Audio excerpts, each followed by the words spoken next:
পশ্চিমবঙ্গে চলছে এসআইআর প্রক্রিয়া এবং এই এসআইআর প্রক্রিয়ায় নিজেকে বৈধ প্রমাণ করতে কার্যত মরিয়া ভোটাররা। দেখা যাচ্ছে বিভিন্ন ব্লকে ব্লকে মানুষের ভিড় এবং তারা শুনানিতে হাজির হচ্ছেন, যাদেরকে হিয়ারিংয়ে ডাকা হয়েছে। আর এরই মধ্যে কিন্তু দেখা যাচ্ছে একাধিক এপিক কার্ড পড়ে রয়েছে চণ্ডীতলা 2 নম্বর বিডিও 6 নম্বর কাউন্টারের কাছে, দেখতে পাচ্ছেন। এবং সেটাকে ঘিরেই কিন্তু যথেষ্ট চাঞ্চল্য দেখা যাচ্ছে। এপিক কার্ডগুলো যেগুলো রয়েছে সেগুলোতে একেবারে যেমন অশোক স্তম্ভ রয়েছে, তার পাশাপাশি আমরা দেখতে পাচ্ছি বেশ কিছু দেখা যাচ্ছে যেগুলো একেবারে যেগুলো স্ট্যাম্প থাকে, যেগুলো আমরা দেখে মনে করি যে অরিজিনাল, সেই রকম কিন্তু এখানে সাইনিং বেশ কিছু স্ট্যাম্পও রয়েছে। এবং এই একাধিক যে দেখতে পাচ্ছি আমরা ভোটার কার্ড রয়েছে, সেখানে দেখতে পাচ্ছেন নাম যেখানে রয়েছে কোয়েল সুবাল, তার পাশাপাশি তাদের অ্যাড্রেস যদি আমরা দেখি সেখানে দত্তপাড়া, কাপাসারিয়া, চণ্ডীতলা থানা এলাকা।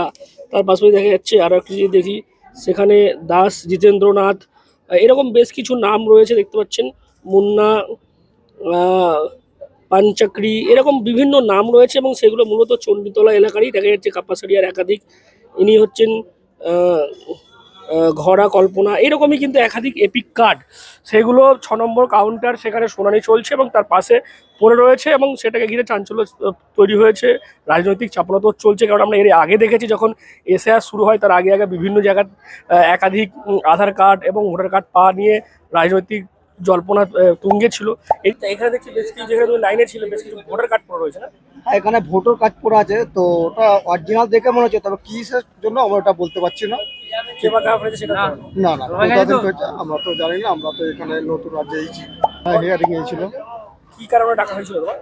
ডাকা হয়েছিল নাম কিছু কারো ভুল আছে, কারো সংশোধন করার জন্য, কিন্তু এইগুলো তো আমাদের হয়রানি করানো হচ্ছে না, কারণ এটা সরকারই তো করেছে। আধার কার্ড বলো, রেশন কার্ড বলো, তো আমরা তো নিজেরা করিনি, এগুলো করেছে সরকার। সরকারই নিজেরাই করছে, নিজেরাই করে আমাদের হয়রানি করছে, শুধু সাধারণ মানুষকে হয়রানি, আদার্স আর কিছু না। আজকে তো কাজকর্ম ছেড়ে আসতে হলো। হ্যাঁ, আজকে কাজকর্ম ছেড়ে আসতে হলো। আমাদের এমনি কাজকর্ম নেই বাজারে, যদিবা এদিক ওদিক করে কাজ করি, তাও আমাদের বাজারে কাজকর্ম ছেড়ে। বলছি প্রবীণবাবু, বেশ কিছু এপিক কার্ড দেখা গেল যে পাওয়া গেছে, এখানে কি বলবেন? অ্যাকচুয়ালি আপনারা যে জায়গাটায় পেয়েছেন এপিক কার্ডগুলো আমাদের বিডিও অফিসের পিছন দিকে, এগুলো সব বাতিল কার্ড। এগুলো সব যাদের ডিজিটাল কার্ড হয়ে গেছে তারা জমা দিয়ে গেছেন, বা মৃত ব্যক্তি সে কার্ড জমা দিয়ে গেছে, সেই কার্ডগুলো আমরা ওই মাঠের মধ্যে পুঁতে দিয়েছিলাম। যেহেতু ওখানে অসমান ছিল, এসআইআর হিয়ারিং এর জন্য মাটিটা হয়তো চাড়িয়েছে, সেই জন্য হয়তো এই কার্ডগুলো একটু বেরিয়ে এসছে। ঠিকই আছে, অসুবিধা কিছু নেই।